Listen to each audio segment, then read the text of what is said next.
zayyinun anfusakum bil masyiyah. Zayyinun hiasi diri mana ku basak bangun deuk salah bae. Jeung syariat ge aya henteu aya salah mah tapi biasa bae. Aya nu disumputkeun. Berarti ketika dahar biasa bae, tapi lamun sorangan teu. Henteu jangan mun sorangan. Tuh, eta beda. Lamun keur babarengan mah biasa bae malah ngomongna bangun deuk salah bae keur sorangan. Tah kos kitu tah. Kabatur ge berjamaah ayo susah. Jangan mah PHS. Eta wali tah kos kitu. Eta wali tah sih ada tah beusi anu di lembur urang kos kitu wali eta kos kitu. Tah Habib Rozak rante tah. Tuh. Eta kos jana mah aya urang mah udah disumputkeun tah. Kikituanan teh atur naon?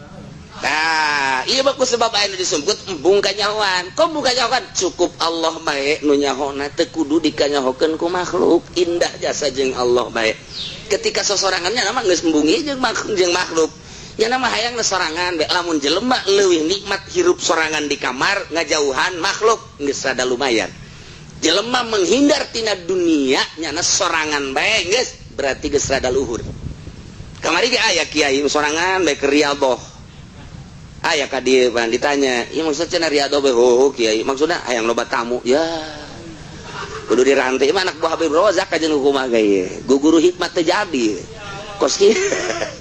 Riyadhah teh ya napaan makhluk, napaan dunia, nyanana deuk jeung Allah bae riweuh jeung makhluk jeung dunia mah. Geus lamun geus besa tak kadinya engke kakarak berbicara hikmah. Geus berbicara hikmah mah kabeh ge atuh indah. Ketika ayah presiden kos itu apa lah hikmah tapi nu sabenerna ketika ayah kuno kos gitu atut misalnya teu pusing aya hikmah